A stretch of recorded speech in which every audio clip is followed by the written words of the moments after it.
It is the final countdown. Bills versus Dolphins, AFC East title on the line. Welcome into Shout. We are, about 51-ish hours away from it going down in Miami Gardens, Florida, Hard Rock Stadium, which Ryan just put up a story, and apparently they're practicing for what is Sunday. They're hoping to be AFC East champions.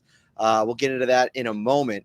But we're brought to you by Tops Friendly Markets. And right now there are new recipes every week in January over at topsmarkets.com/weekly recipes. Who couldn't use more ideas for great dishes? Check back each week for the latest seasonal recipes that have been featured in its weekly ad, social media, emails, and more. You can get recipes like peachy blueberry pineapple smoothie, Ritz Slammin' football dog, a beef confetti taco salad, a chicken power bowl, slow cooker fresh veggie lasagna, white bean chicken chili, and so many more. The options are endless. Go to topsmarkets.com/weekly recipes for more. What's up, Ryan? We're finally almost there. What did you just put up on the website? Yeah, putting it up soon. Post podcast here. No, you're okay. One of the resorts in Miami is getting a little bit ahead of itself, and they put up on their on top of their what would you call that? Their like their video board. Billboard. Yeah, their billboard. Yeah. Their billboard, AFC East champs, Miami Dolphins win, kind of counting their chickens before they hatch, so to speak. Yeah, and listen, they're probably just testing out or getting it in line in case it does happen, and it's kind of a fun thing to kind of talk about on social media. But I wouldn't rule out the Bills using that as some bulletin board material. Why not? I feel like Sean McDermott does a really good job of using any of those kind of little things. Remember a couple months ago when they beat the Dolphins in Buffalo, Josh Allen scored, and they were doing the little what was it? This emoji. And, that was something that the Dolphins put out on social media. I think that their social media team has probably been giving marching orders for this week. But, it's a game now that we've talked about so much over the course of the week. We've done radio hits. We've done multiple podcasts. And, it's really focusing in now on what the game is going to look like. And I think the best place to start, I want to get into some of the matchups that I think are important. I want to talk about some of the storylines, the keys to the game. Then we'll make a prediction. But let's start with the injuries, because Mitch Morse pops up on the injury report today. He is out with an illness today, missed practice. Sean McDermott mentioned it. Sometimes it's a 24-hour kind of bug, but he didn't want to say that he'll be okay, not knowing how he's going to respond to this thing. So that's a minor concern for sure, because if Mitch Morse can't go, I think Ryan Bates is a more than suitable backup player and has played well in that spot before. But one of the things we've talked so much about is the continuity with this offensive line on the road against the Dolphins in a must-win game, most likely. And I treat it as a must-win game either way because of what's on the line, the 2 seed, what it could potentially mean for them. To go in with a brand new center who hasn't played a snap all season would be worrisome. Yeah, it'd be very worrisome, man. I mean, I like Ryan Bates. I think he's a very talented, versatile player. But like you said, this is an offensive line that has been together all season long. And if Mitch Morse were to somehow not be able to play in this game, that would mean a lot for the guard play potentially with Osiris Torrance. And it could mean a lot even for the tackles. You don't want to speculate. You don't know what it would look like until it actually happened. But when you see a unit lose one of its starters, one that has been together for an entire season, usually there's some problems to be had there. So you're hoping that it is a 24-hour deal. You're hoping that it's not something that he plays where he's less than 100%, because, you have some big guys in the middle of that Miami Dolphins defensive line as well. So you need Mitch Morse as close to 100% as possible. And on the Dolphins side, there's a couple of guys that we've been tracking all week. We had Marcel Louis-Jacques on the show yesterday, and we were talking a little bit about Xavier Howard and Jalen Waddle. Howard has been officially ruled out for Sunday, which is not a surprise at all. I mean, this was trending in this direction with the week-to-week designation. You figured that it was going to be probably a situation that unfolds like this, which likely means Eli Apple. We'll get into that in a moment.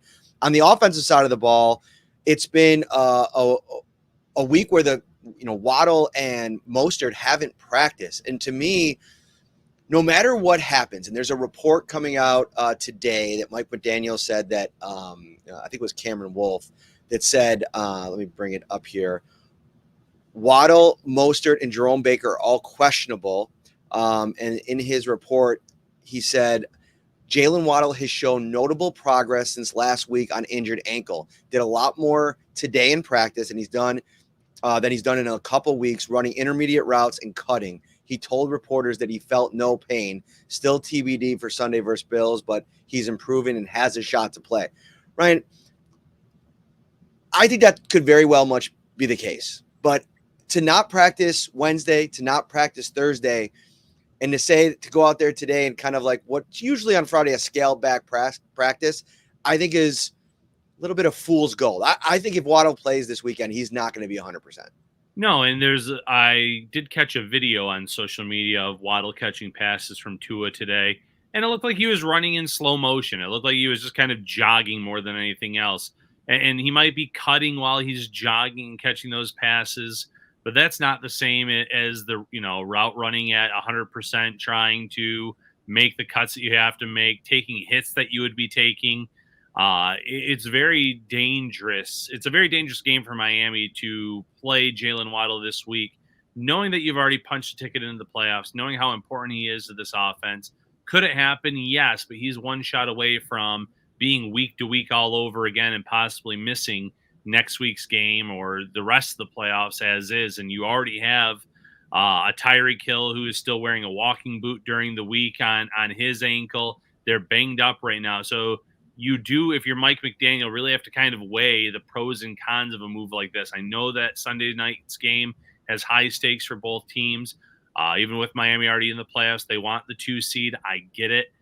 But you're risking a lot by putting Waddle out there if it truly was a high ankle sprain. And then the Mostert injury is an interesting one to track because he serves as their bell cow, really. And I think what's allowed Achane to be so successful, and listen, if he plays and he has to be the featured back, he can have a big game. He's had multiple 10-plus carry games this year where he's gone over 100 yards. So he has that big game, big-time potential. But I think being able to lean on Mostert as the guy that kind of carries the load and use Achane as kind of like that change of pace, that guy that you can put in different scenarios to kind of utilize his skill set, I think that works out better for them. But with that said, if Mostert can't go, I still think Achane is he'll be the number 2 priority for this Bills defense as they scheme against trying to stop them. Yeah, Achane is dynamic, especially if he can get to the outside. We've seen the speed, we've seen the burst. I believe he scored both of their touchdowns in that first matchup when the game started out 14-14. If not, he had at least 2 touchdowns in that game. And very dynamic back, someone that does have an injury history. It's why he fell in the draft where he did. But when he is healthy, when he can go, he can be a game changer. So you're right. He's still going to be high on Buffalo's priority list, especially if Raheem Mostert cannot be that bell cow back for them, be their top guy, be that guy that punches it in near the end zone like he's done so much this season. I'm watching this this video you just sent me. It's from Joe Shad, who was out at practice today in Miami. And it's interesting because it's almost like watching a replay of some of the practice video of last season when Gabe Davis had that high ankle sprain. And I'm going to try to see if I can, let's see if this works. Yeah, I can share it right here. So I'll play this video for everybody. Watch the video on the second throw. So here's the first one on a bit of a crossing pattern. That's fine. But watch this one as he kind of turns and changes direction and kind of see how he kind of comes up a little bit on that right foot. So to your point, I think this is a situation where, listen, can he give it a go and play in this game? Sure. I think Gabe Davis toughed through it a couple times last year. But as he mentioned, in that spot. He wasn't the same player, and I don't expect Waddle to be the same player, but I also think Waddle at 60% is probably better than any of the other options that they have. Yeah, I mean, if he doesn't play, it's probably what Cedric Wilson, and Yeah. Wilson's a fine player. He has his moments, but I agree with you. If you have a playmaker like Waddle, even if he's not 100%, generally there's more good than bad. But in terms of the potential injury or re-injuring himself, excuse me, that's very likely if you come back too early from a high ankle sprain and the damage that can be done. So it's just one of many tough decisions that Mike McDaniel is going to have to make leading up to this game on Sunday night. So we have what I think is trending to be one of the pivotal, or like, I don't want to say pivotal, but like could potentially be one of the games you remember in Stephon Diggs' career. And let me explain what I mean by that with the Bills. He's had so many big games over the course of his now, 2020, 21, 22, this is his fourth season with the Bills. But this one feels like one where it's different in the sense that he's going into it with legitimate doubters. I mean, there was a story that was printed today by Tim Graham, our colleague, where he talked to Devin McCourty, who said that, Diggs is still winning his routes based on film. But it almost looks like Devin said in the story that it looks like the Bills are trying to prove to Diggs that they can win without him. Now, I don't know how much that's true, just from the sense of, we talked about it a few days ago. I mean, they're one deep ball to Diggs in that game from him going over 100 in that game against the Patriots again, which he's kind of made it a habit of against the Patriots over the years. But listen, I get Jalen Ramsey's really good, and they're probably going to shadow Diggs with Jalen Ramsey. But Eli Apple on the other side is really bad. And I think that Stephon Diggs has got the receipts from last year when Eli Apple was spouting off on social media after the Cincinnati Bengals eliminated the Bills and told him to enjoy his trip to Cabo, or I'm paraphrasing there, obviously. Cabo on 3. Cabo on 3, which went off because everybody thought he was kind of referring to DeMar Hamlin, which he later said, refuted and said that wasn't his intent, deleted the tweet, all that kind of stuff. The thing that's interesting too about the Dolphins, Ryan, is they're going to end up probably playing Eli Apple in place of Xavier Howard. They have a rookie in Cam Smith, a day 2 pick that Dolphins fans have been clamoring for. But this week, when asked about him, defensive coordinator Vic Fangio said, he rifled off a bunch of reasons why he's not playing. It's like fundamentals, technique, quickness, footwork, a bunch of different things. I don't have the tweet in front of me, but there's a situation there. It kind of reminds me of what's going on in Buffalo with Kyer Elam, a young player that can't get on the field, and now they're going to push out a guy in Eli Apple that's potentially going to be a liability on Sunday. Yeah, first and foremost with Stephon Diggs and the article today, Tim Graham did a great job. But I don't necessarily buy McCourty's theory on that the Bills are trying to show that they can win without him. Almost every game since their bye week has been a must-win game. I would say every game has been. You're not going to phase out your best offensive player intentionally to try to prove a point when you had so much riding on those games, in my opinion. I think a lot of it has to do with the coverage. I think that something is bothering Diggs. We've seen the snap totals go down only 65% of the time on the field. But we've also seen those times where he has gotten open. He has gotten open deep, and they've just been a few seconds away. So, today Jalen Ramsey did say that he wants to shadow Stephon Diggs, but that's going to be up to Vic Fangio at the end of the day. Fangio might end up doing that. He might not. And I'll be interested to see what the Bills do either way in terms of trying to get Steph Diggs going. I like the handoff to him last week in the match against the Patriots, trying to find another way to get the ball in his hands.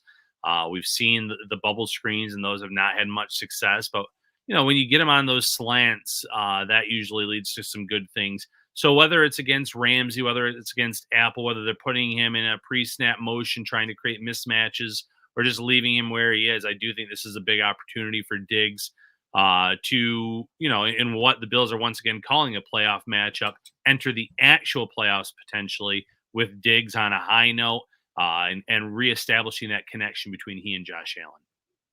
Right. And I think like what we've seen over the last couple of weeks, like, Josh Allen roughed up at the end of the season. He's got 15 rushing touchdowns on the year. And I know that he's been a mainstay on the injury report for the shoulder. I don't know how much the shoulder has been an issue. He suffered the finger injury in the first quarter last week against the Patriots. I definitely think that played a role in some of his struggles over the course of that game. He's been he's going into this game a little bit banged up. I know he's been all right in practice all week, and he said he's good to go, but that's something that I'm definitely watching. And I think that could impact a player like Stephon Diggs, who might be in a lot of spots open, but Josh is operating like, I think about it like this, like, if you don't feel 100%, right, and you're going to work, right, like you might not be as dialed in, you might not be, putting, having the same kind of like awareness, mental capacity that you usually do just because you don't feel great, like whatever the case may be. And you wonder how much some of these ailments have affected Josh Allen, not to make excuses for him, but he hasn't looked like the same quarterback over the last 2 or 3 games. And you take out the Dallas Cowboys game when they really didn't ask him to throw. To Right. me, that piece of it really has got to be, flipped. And I think just the mental history in Miami with the success that he's had there and being able to go there against a team that's down their top 2 pass rushers. They're probably going to have a pretty good plan for the interior guys. I know Seiler and Christian Wilkins are really good, but coming up with a plan, you get Mitch Morse, you hope back and give Josh Allen some protection. To me, that's going to be the key to unlocking things, is getting Josh in a rhythm early, getting the ball to Diggs and spreading it out, getting it to Gabe Davis, hitting some plays down the field. Like Eli Apple in the game, their second safety, not Javon Holland, who's also banged up. He's not having the best year either. Deshaun Elliott, who struggled quite a bit last week as well. We talked about Duke Riley a little bit this week. I want to talk a little bit more about him, but you have to be aggressive in the pass game. And I think also part of the struggles of the pass game the last couple of weeks, and I saw somebody made this point in the comments, is they're leaning into the run game. When Stephon Diggs isn't out there, a lot of times it's been Trent Sherfield. And at this point, you know what he is. He's out there to block in the run game. But I will say this: maybe this is a game that they do try to get him a few targets against his old team, show that he can be a guy that you can count on in the passing game to a very limited extent. But going back to the original topic, yes, Josh Allen, the Bills need to win with him being at his best, the ball in his hands. I think you do that, though, by establishing the run, getting James Cook going, because then that opens up the play action pass. And you don't necessarily need a run game going well to get the play action going. But when it is going well, the play action pass works that much better. And we saw it last week in Baltimore, the way they utilized it against the Miami Dolphins, how Lamar Jackson was able to shred that Dolphins defense using play action passes. I think that there is an advantage for the Bills using that in this matchup too. So if you can get Cook going early on, and then Allen can utilize the play action, get the ball to Diggs, get it to Kincaid, Gabe Davis and company, and even hit your backs out of the backfield. There's a lot of matchups for the Bills to take advantage of based on how banged up this Dolphins team is. Become a Shout Buffalo Bills insider right now by texting 716-528-6727. Come on the ride all season long with Ryan Talbot, and I will be going feverishly into the offseason. And I know that you Bills fans don't want the season to end anytime soon, but we'll take you all the way up to the Super Bowl if we have to, and into the offseason, all the off months, into training camp, and obviously in the regular season. The Shout text line is brought to you by Carrie C. Byer, attorney with the law offices of Francis M. Litro, located at 237 Main Street, Buffalo, New York. If you or someone you know is seriously injured, give him a call at 716-852-1234 or check out litrolaw.com. All right, this is my player to watch in this game. To me, he's the most important player. And somebody's asking about Mitch Morse. We talked about him at the beginning of the show. He is questionable to play in this game. He left. He didn't practice today with an illness. Sean McDermott said sometimes these can be 24-hour things. So we'll kind of track that progress, keep it locked into social media over the next 35 hours. My player to watch, if you go back to week 4 and you look at the way that the Bills won against the Miami Dolphins. I already talked about Stephon Diggs. I think it's going to be a big game. He had 6 for 120 and 3 touchdowns against this team. Gabe Davis went 3 for 61 and a touchdown. James Cook had 1 catch for 48 yards in that game. But in the run game, 12 carries, 29 yards, 2.4 yards per carry, but he did have a touchdown rushing. But he was, they didn't need to run the game. The pass game was so good they didn't need to run it in that game. But they're a different team now. This is a Miami Dolphins team that is struggling mightily to stop the run, as evidenced by last week's performance against the Ravens. And Duke Riley, the linebacker for the Dolphins, he was out of position, picked on play in and play out for 60 minutes. I mean, nobody wanted that Ravens butt kicking to be over more than Duke Riley last week. And so if I'm looking at the tape this week, I'm Joe Brady and I'm frothing at the mouth to get the ball in James Cook's hand early, often in the run game, get your tackles out, get downhill at that second level. They are banged up. There's going to be guys playing in this game that aren't used to playing the amount of snaps that they're going to be playing with the lights as bright as they're going to be on Sunday night. And you just try to take it to Miami. And I really like James Cook in this game. Yeah, I had him high on my list as well of players to watch in this matchup, if not the player to watch. For me, though, I'm going to go on the defensive side of the ball. I'm going to go on the interior. I think this is another Ed Oliver type of matchup. Create disruptions against the run, get after the quarterback. The one thing that I saw from this Bills defense in that first match was complementary football at all three levels. Now, I know the first two drives, Miami was able to move down the field, score touchdowns. But once they settled in, you saw pressure up front. You saw great coverage from the linebackers and in the secondary where they took away Tua's first option. And when you do that and you have some pressure coming at him, he has to move off his mark. He has to hold the ball longer than he wants. It leads to some errant passes. It leads to some opportunities for turnovers. I think the blueprint for this Bills defense is going to be the same in this matchup. And I think Ed Oliver on the interior creating some of that pressure is going to make him my player to watch. Ryan, I forgot how phenomenal Daquan Jones was in that first game. Like I went back and watched.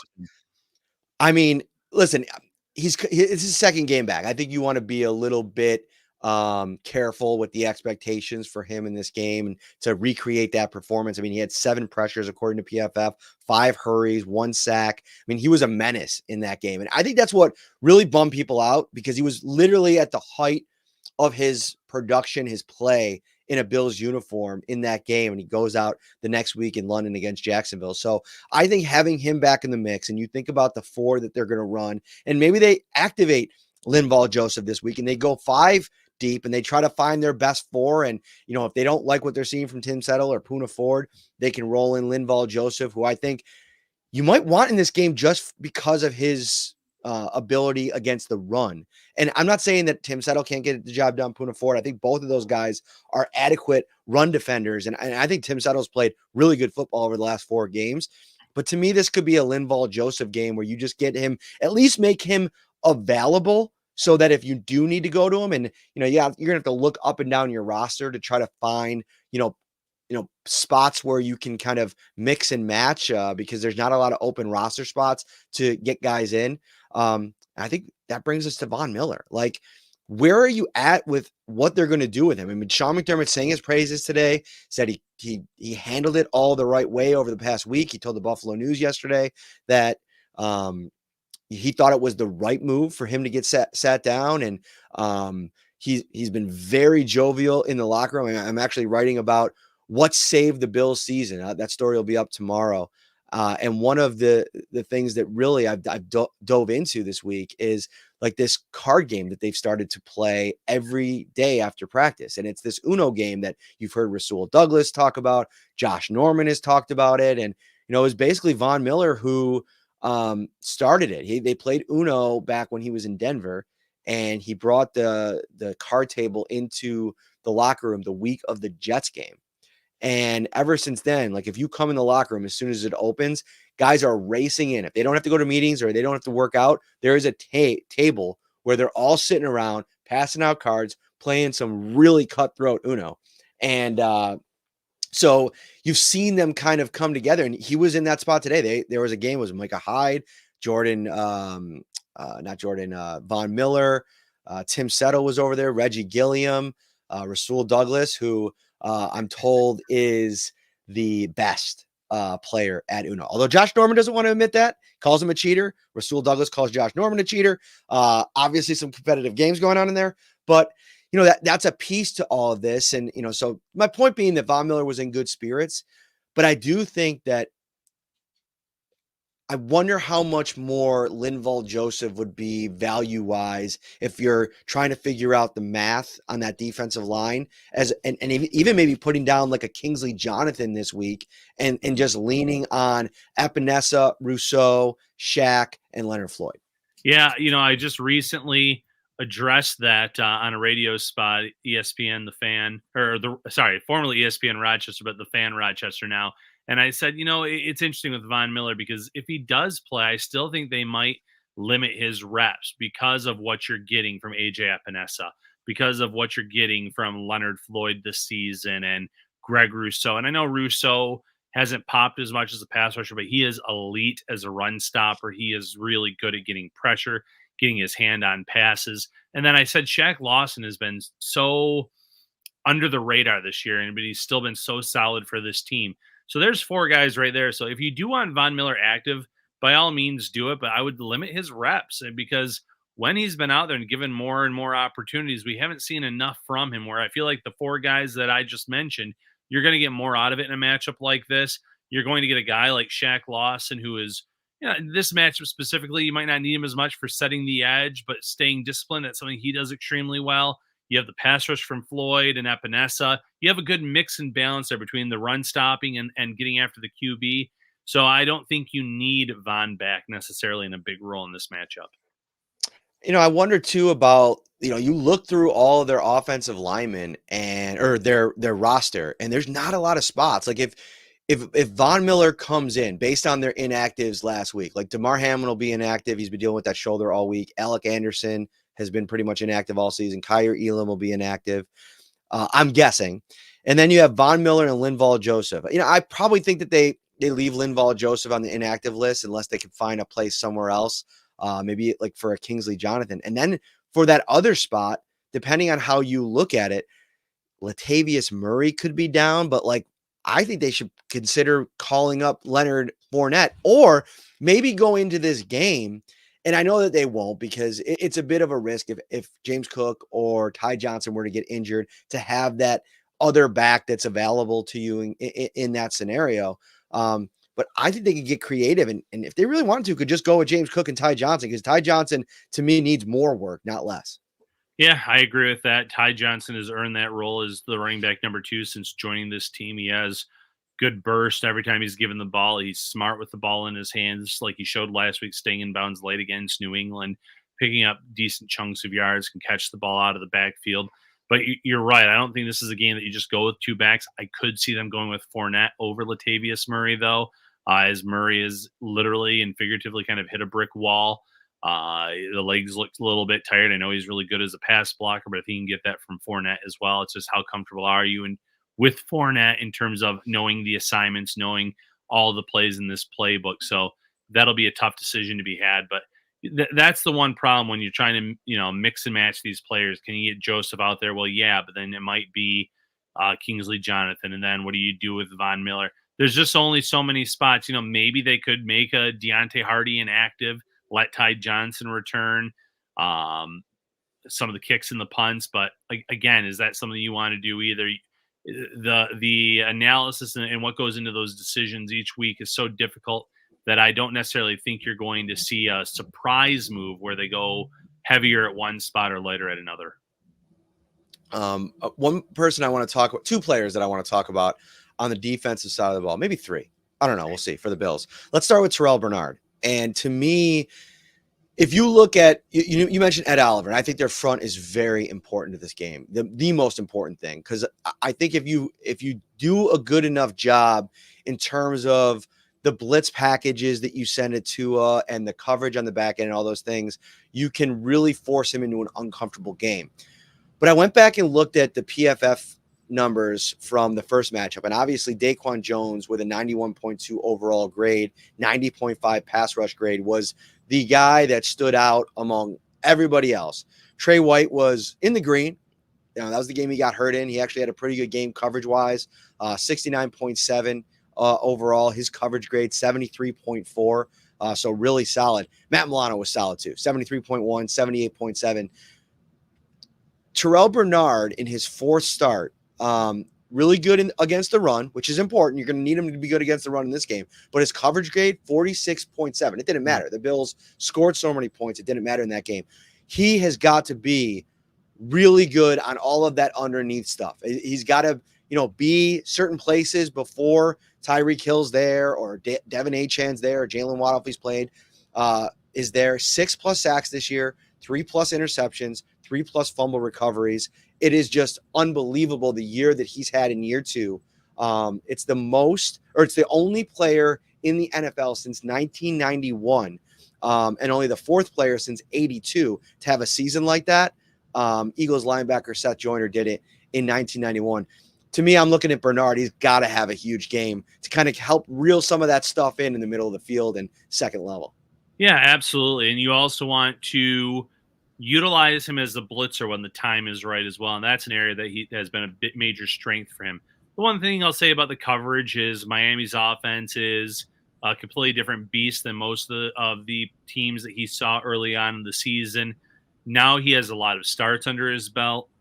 He has more film study under his belt. He probably has a better expectation of what this Miami offense is going to try to do. So I do think you're going to see his coverage or his impact in coverage be bumped up, see a significant bump in that area. So he really has come on as an all-around player, a special talent, and he's another one of those X factors on defense where I think he can make 1 or 2 big plays in this game that could swing momentum in Buffalo's favor. The other thing that the Bills, I think, are going to lean heavily on in this game, which they weren't really doing much of when they played in week 4, was the dime package, like getting Jordan Poyer in as that extra linebacker, extra defensive back, and kind of get him up in the box as a linebacker. They have Rasul Douglas now. He's kind of more in the mix in terms of what they do. So I'm looking at Jordan Poyer, who I think if you put his 2 halves of the season together, what he's done in the second half has looked much more like the version of the player that I think we've been used to the last couple of years. Yeah, absolutely. And again, he got off to such a slow start this season that we were talking, was this a bad, idea to bring him back? Is his best football behind him? But he really has come on. He's really playing some great football. He's always in the middle of these plays. He's come up with a lot of near interceptions, some pass deflections, being in the right place at the right time. He has been, again, a guy in this back end of the defense that has been so good, not just this year, but over the years against Miami in terms of the communication aspect of things, keeping plays in front of them, not letting them get beat deep by the Jalen Waddles and Tyreek Hills of the world. That I think that, once again, having him and Micah Hyde available in this match was so big for this defense. Josh Allen has only had 3 games this season where he hasn't thrown an interception. The win against the Raiders at home, the win against the Dolphins at home, and the win against the Dallas Cowboys at home. He has thrown an interception in every road regular season game this season. It's kind of crazy to think about that. Just a little stat that's kind of popping out here as I look at things. Rasul Douglas, did you catch mic'd up this week? Jordan Poyer was mic'd up. Did you I saw parts of that. I saw parts. At the end, he's sitting on the bench talking to a couple players, and he said, man, I think it was after maybe his second interception, the pick 6. He said, man, Rasul Douglas has changed our secondary. And I thought that was, and I'm paraphrasing, he might have said a different word there. But Douglas really has. I mean, like, obviously take that one game where he was actually absolutely spectacular. That's its own deal. But what he's meant to this team to solidify that back end and for Jordan Poyer to put his stamp on it like that, that's crazy. You're muted. And now you're gone. I had a cough and I was trying to hold it in, and I turned off my mic and I forgot to bring it back on. Yeah, no, listen, Rasul Douglas has been such a factor for the back end of this defense. When you lose Trey White, and listen, Trey White wasn't necessarily playing like the Trey White that we were accustomed to seeing pre-injury, but when he went down with an injury, Matt, you didn't know what to necessarily expect from the back end of this defense with Dane Jackson and Christian Benford. And, now once they're able to acquire Rasul Douglas, he comes in and he learns this defense, and he's leading the entire league in terms of these turnovers since joining the Bills or since like week 7 of the season, whatever it is. It's helped stabilize the back end of this defense. I think it's helped Christian Benford too in terms of what he's seen Douglas doing on the field, the film study. We know that Trey White's been in the building, as Sean McDermott pointed out, so I'm sure Trey has a hand in it too. But Rasul Douglas has been such a stabilizing force for the secondary in general. And I also feel like we should give Christian Benford his flowers as well for the way that he has really shut down that cornerback 2 competition discussion, whatever you want to call it, and really taken over that role and played at a high level. Couldn't agree more. It is predictions time. We are at that portion of the program. AFC East is on the line. Ryan Talbot, Bills, Dolphins. Who do you got and why? I have the Bills winning this one 38-24. I just think that Josh Allen, for whatever reason, he gets up in these games against Miami. And the history, the stats, you look at it. This isn't like 1 or 2 games where you say, oh, he's gone off in both matchups. This is a large sample size, and he's had a lot of success against this defense, no matter who the coordinator is. He's had a lot of success against Vic Fangio, although that is a smaller sample size. I just think that he comes to play knowing the importance of this game, knowing what is riding on it. I think that James Cook is a completely different player than what he was in this first matchup. He's going to see a bigger role. You're going to see Stephon Diggs get back on track. He finishes with at least 1 score. And I think this is also a sneaky Dalton Kincaid game. And when I say that, I'm not saying like 100-plus yards. I think he gets a lot of targets. I think he moves the chains quite a bit. He might get a score for this team. And I also think he breaks the tight end reception record for this team in this matchup. Very good. I think, like, I was with you. Like, I feel like a tight end kind of performance coming out of this game. But I also think it could sneaky be Dawson Knox. Like, he's not had one all season long. And I wonder if, Dalton Kincaid, rookie wall, he had the big 50-yard catch. So I'll give him that little piece. Dealing with a couple injuries late in the season. Could this be a game where, Dawson Knox he finds these games over the course of his career where you're just like, man, where's he been? And all of a sudden he kind of reemerges. So somebody has to have one of those games. I think Stephon Diggs is poised to have a big breakout game. I talked about the importance of James Cook. There's too many injuries for the Miami Dolphins, in my opinion, for them to win this game. They still have Tyreek Hill, who, by the way, didn't practice this week, which is its own little like strange subplot to this game. He was back today with the team practice for the first time since leaving because of the house fire on Wednesday. When he wasn't at the facility, he's in a walking boot, so there's still something going on with that ankle. Both of their speedsters dealing with damaged wheels, if you will.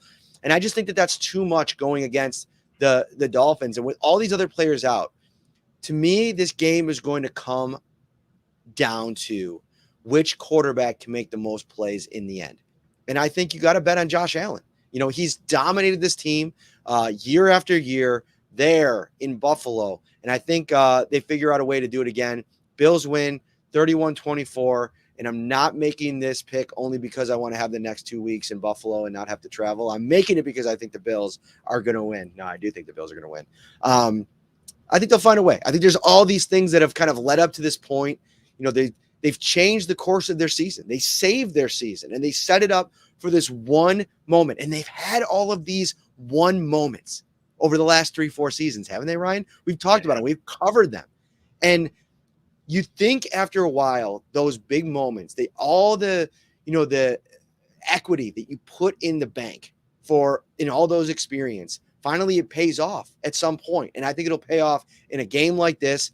I love Jake Hansen's question. Could Josh Allen still win MVP? I think there's a sneaky chance if he goes out there and puts up a 4-5 touchdown vintage Dolphins performance that he at least makes it difficult, because some of the number comps with him and Lamar, outside of like the turnovers, I mean, Josh Allen wins a lot of them. He does. I think you're more likely to see Josh win AFC Player of the Week, because that's been a regular occurrence for him against the Dolphins. I think 5 times in 11 games, regular season games. So I think that's on the table. I do think maybe the door has been shut on MVP. I think that Lamar made his case. And I know it's recency bias because Josh Allen also had a perfect passer rating against Miami earlier this season. He also had multiple touchdowns. They also blew out Miami. But you look at the 1 seed, you look at how he ended it since he's not starting or playing in week 18. I think that Lamar Jackson is probably going to get that award. I still think Christian McCaffrey deserves, a lot of votes as well, and I wouldn't be upset if he won it either. But Allen, down the stretch here, these last few weeks, the stat line just hasn't been good enough to warrant that MVP talk. But listen, the way he's dominant in Miami, if they win this game and they claim the 2 seed, he's not going to care about the MVP. He's not going to care about much anything else other than knowing that the Bills are in line to have at least 2 home matchups if they win the wild card round. They would then have the following week at home as well. And if the Ravens were to get knocked off in their first matchup of the playoffs, the AFC Championship could be in Buffalo as well. Let me push back just a little bit on something here with this MVP award and Lamar. You said something very important. I agree with everything you said, by the way. Recency bias when it comes to Lamar.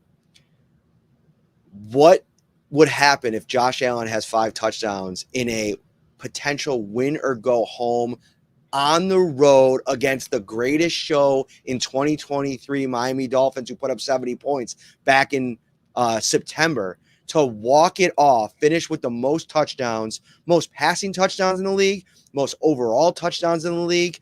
I don't know. They'll be the 2 seed. They'll be the AFC East champs.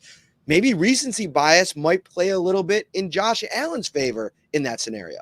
It absolutely could. I will say, I think MVP voters, a lot of them, they also look at the turnovers. And even though Josh Allen is not like in this league of his own, there's always talk about how he's near or at the top of the league through the course of the season. I almost feel like that hurts him as well.